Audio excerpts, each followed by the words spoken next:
All right. It's the Kid KG with FightHype.com, and I got the one and only Bruce Shoo Carrington. So, Bruce, listen, you just got named Ring Magazine Prospect of the Year, ESPN's Prospect of the Year. Yeah. But I think you forgot one. You know, NewYorkFights.com. New York Fights got me too. Yeah, Yes, that's right. I appreciate that, y'all. How you feel about that, man? Man, it's great, man. I feel great about that. You know, we put in a lot of hard work in 2023 to be able to get this award. I honestly never even expected all of this, to be honest. Like, it's a dream come true, you know. But it puts, you know, more fuel to the fire when it comes to having that momentum coming up 2024. Yeah, I mean, 2023, like you said, busy year for you. 5 fights, 3 KOs.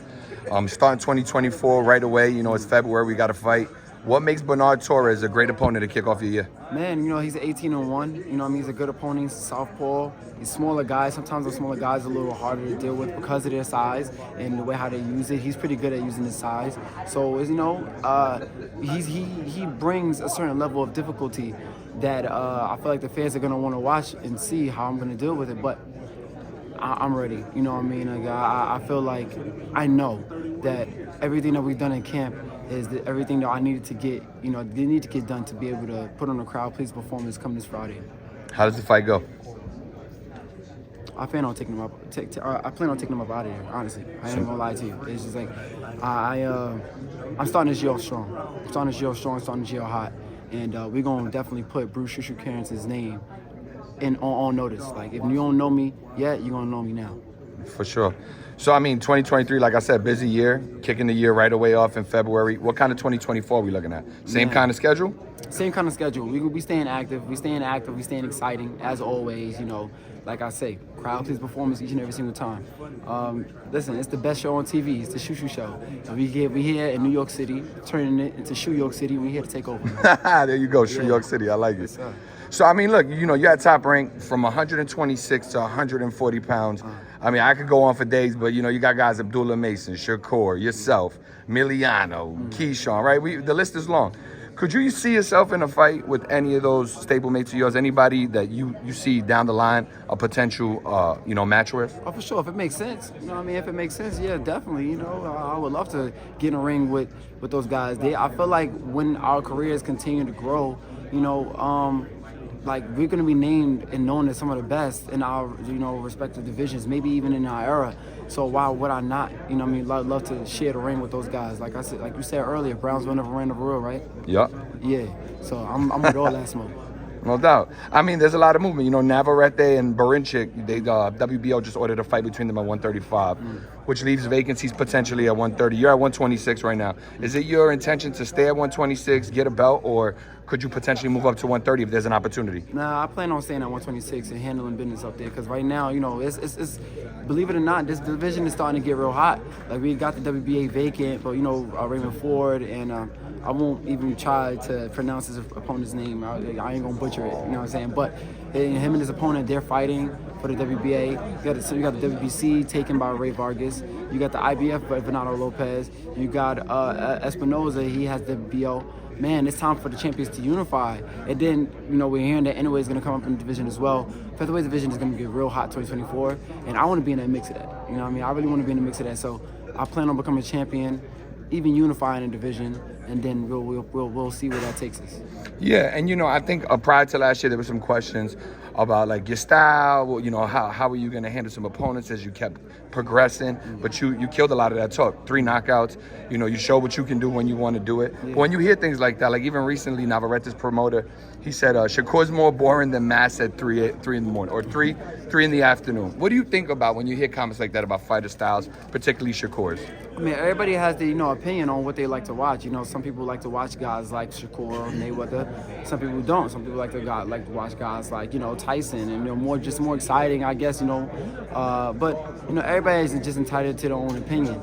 You know, I feel like, you know, when you kind of put those type of labels on, like, a boring fighter, I mean, I kind of don't like it, because, like, you don't know what that fighter has to adjust to when they're inside the ring. You know what I'm saying? So it's just like, talk if you in there. You know what I mean? Then you can kind of have more credibility. But if you're not up in there, then it just is what it is. You can't. I don't think you should judge a person's the way how they fight, because we've seen Shakur in exciting fights as well too. It's just he just pick and chooses what style he's gonna use for a certain opponent. it just is what it is. You gotta adjust. It's the game. You know what I'm saying? Yeah, man, that's my opinion on that, honestly. No doubt. So switching gears, you know, you got a lot of things going on outside of boxing. Just starting the film, the featherweight. Yeah. What was your experience like with that film, and what exactly is your role in that film? Man, it was great. It was such a great experience. Like, you know, me going into that film, I had no idea that I was gonna be working with such big stars like James Madio, Stephen Lang, bro. Like that was crazy. It kind of blew my mind. You know, it was a great experience, man. My very first time actually in a real movie, and I was Willie Pep's sparring partner, Goose, and you know, he was kind of like trying to get back in the mix of things or whatever, and you know, he tried to get the young gun and thought he still had it, but the young gun kind of, you know what I'm saying, put the hands on him. But nah, it was really fun. The rehearsals for it, for the choreography was really fun. My man Ernie Reyes, big shout out to Ernie Reyes Jr. You know, it was a great experience, man. And to be honest, I haven't even gotten a chance to watch it yet. But they're going to have a showing in New York, and I do plan on going at that point. No doubt. Any words on who Willie Pep was, maybe for some of the younger fans who are unaware? Man, Willie Pep, man, was one of the best featherweights ever. Like, one of the best all-time featherweights ever. Defensively, man, he was just nasty with it. And that's kind of, I feel like I learned more about Willie Pep after we finished the film. Like, it made me more interested to learn more about his story. And man, like, that's one of the guys that I kind of started to take little veteran moves from, you know, to this day. And you might see some moves coming this Friday too. Some Willie Pep in there? Yeah, you might see some Willie Pep. Some Willie Pep in your step? Yeah. There you go. Yeah. All right, some quick hits before I let you go. Yo. Haney, Garcia, what's your thoughts on that fight? Prediction, how does it go? Man, you know, given from Garcia's last fight, you know, he's kind of like has to prove himself again. And to try to, you know, kind of showing the fans if, you know, he's going to give Devin Haney some work. Devin Haney looks really sharp right now. I feel like Devin Haney edges, but they're fighting the amateurs. Granted, it was years ago, but they still have similar styles from what they had from back then. Man, I feel like their styles is going to be a match made in heaven, and we're going to get an exciting fight. I honestly feel like the fight could go either way, but I feel Devin edges, though, 100%. So, Devin, got you. What do you think about their scuffle the other day? Man. These dudes was looking at each other at the end of the room like, yo, we gonna push each other? We got it? All right, cool, bet. That's how it looked to me. I ain't gonna So you think it's maybe a little stage? Like, all of a sudden, as soon as it get announced, they start pushing and shoving with each other. But, hey, listen, it's publicity, right? You know what I mean? You got to sell a fight, and, you know, they're doing what they got to do. No doubt. What do you think about Teo and Jermaine last week? What do you think about that fight? Man, I honestly felt like it was a pretty good fight in terms of, like, you know, it was interesting for me to watch because I noticed Teo, he had a real problem cutting off the ring. Jermaine Ortiz had a real problem of really committing and like taking risk to throw like real good combinations and not getting touched by Teo. Like, I feel like Teo's power intimidated Jermaine Ortiz and Jermaine's feet frustrated Teo. And those are the interesting things that you gotta look out for and watch when those guys are on that level. Because that stuff cannot happen like that with other fighters that's on a higher level. Man, you know, Teo, he was calling out Terrence Crawford. Can't be fighting like that, calling out Terrence Crawford. You know, you'll turn Terrence Crawford off, not even want to continue to entertain that. You know, but it was a great fight, though. I feel like the fight could have been a draw. I would have been mad for a draw. The 117-111 card was crazy. Yeah, but it was. But at the end of the day, to beat the champ, you got to beat the champ. And Teo, he got the dub. No doubt. Yeah, I think, like you said, it was interesting. The sweet science of it was great. It was great. If you into that, they delivered, you know. Right. But appreciate your feedback on it. What do you think about Teo and Keyshawn? You know, Keyshawn calling out Teo. Yeah. Teo yelling at him after this fight. Yeah. What do you think about them if they ever were to fight? Man, how would that go? Man, if Teo fight how he fought that last fight, I don't know. Because Keyshawn coming. He coming with that smoke, and Teo got to tighten up. But, you know, I also believe that styles make fights.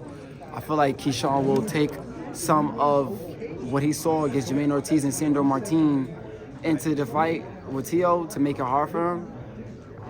Keyshawn, he's able to, you know, put that type of ability in his bag if he doesn't have it already. But it'll be an interesting fight. That fight would be, because of Teo's experience, it's 50-50. It's 50-50. But, you know, the IQ level, Keyshawn's giving him some problems, for sure. So, interesting fight potentially, huh? Yeah, no doubt. Last question for you. What do you think about the news that supposedly Keyshawn got into an incident where he had to put some hands on Teo Sr. Any thoughts on I that? don't know nothing about that. There you I go. don't know nothing about that. That ain't, you know what I mean? If it ain't, that's none of my business. I don't know nothing about that. All good. All good. Respect it. Thank you so much, champ. Look, best of luck to you this weekend and in 2024, man. Thank you. Appreciate it. No doubt. Fight hype.